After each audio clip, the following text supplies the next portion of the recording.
क्या होगा अगर हम जिन्हों और साइतामा के डेली रूटीन को अपना लेते हैं? उन्हें फॉलो करने के बाद क्या हम इतने ज्यादा स्ट्रांग हो जाएंगे जो एक पंच में ही किसी भी ओपोनेंट को ढेर कर दे, या फिर हमारी पर्सनैलिटी जो है वो जिन्हों की तरह हो जाएगी? तो देखो, इन सब सवालों का जवाब जानेंगे इसी वीडियो में।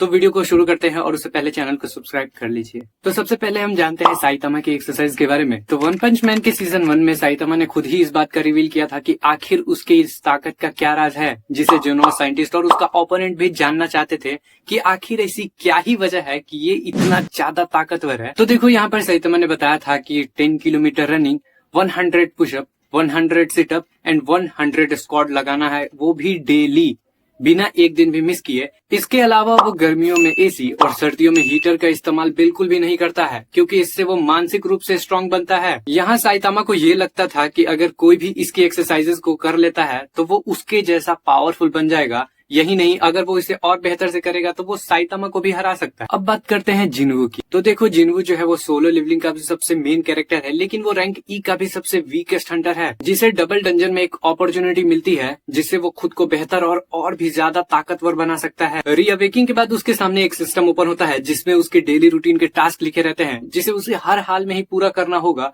और अगर वो ऐसा नहीं करता है तो उसे इसके लिए सजा भी मिलेगी। बेसिकली उसके सामने वो जो सिस्टम ओपन होता है उसमें उसके डेली रूटीन के टास्क और उसके डेली एक्सरसाइजेस भी थे, जो कि बिल्कुल साइतामा के डेली एक्सरसाइजेस के जैसे ही हैं। तो अब आते हैं अपने मुद्दे पे कि क्या होगा अगर ये एक्सरसाइज हम भी करते हैं। तो देखो, अगर ये एक्सरसाइज तुम करोगे ना तो तुम इतने ज्यादा पावरफुल तो नहीं हो जाओगे, लेकिन इतने ज्यादा कमजोर जरूर हो जाओगे कि तुम्हें हॉस्पिटल जाना पड़ जाएगा। बेसिकली देखो, साइतामा को ऐसा लगता था, मैंने शुरुआत में ही बताया था कि साइतामा को बस ऐसा लगता था कि कोई भी उसकी एक्सरसाइजेस को करेगा तो वो उतना स्ट्रांग बन जाएगा।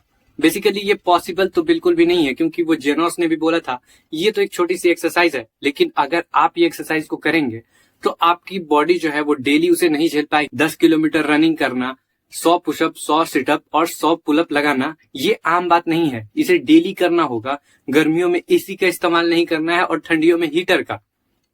आपकी शरीर पहली बात तो ये झेल नहीं पाएगी। अब बात करें अगर जिन्हों की, तो जिन्हों के सिस्टम में वो एक्सरसाइजेस तो हैं जो कि साइतामा करता था, लेकिन जब वो एक्सरसाइज करता है या फिर वो अपने टास्क को पूरा करता है तो उसे पॉइंट मिलते हैं, और वो उन पॉइंट का यूज करके खुद को अपग्रेड करता है और फुल रिकवरी मोड का यूज भी करता है, जिससे उसकी बॉडी जो है वो वापस से रिकवर हो जाती है और साथ ही अपग्रेड भी हो जाती है। तो देखो, अगर आप इन दोनों की एक्सरसाइजेस को अपना लेते हैं तो आप साइतामा जितने ताकतवर तो नहीं होंगे, और ना ही आपकी पर्सनैलिटी जो है वो जिन्हों की तरह हो जाएगी। बेसिकली आप थोड़े बहुत स्ट्रांग तो हो जाओगे, लेकिन इतने भी ज्यादा नहीं। अब बात करें अगर इसकी एक्सरसाइज की, जो कि है 10 किलोमीटर रन करना, 100 पुशअप, 100 सिटअप और 100 पुलअप लगाना, तो देखो इससे जो है आपका मसल जो है, बॉडी मसल, वो इम्बैलेंस हो जाता है। अब देखो, अगर आप ये एक्सरसाइज करते हैं तो आपकी बॉडी मसल जो है वो थोड़ी बहुत इम्बैलेंस होगी, क्योंकि ये आपके पूरे बॉडी के मसल को ट्रेन नहीं करता है, ये कुछ मसल को ही ट्रेन करता है। अब तो आप समझ ही गए होंगे कि आप इन एक्सरसाइजेस को करके उनके जैसे बन तो नहीं सकते, क्योंकि रियल और रियलिटी में काफी अंतर होता है।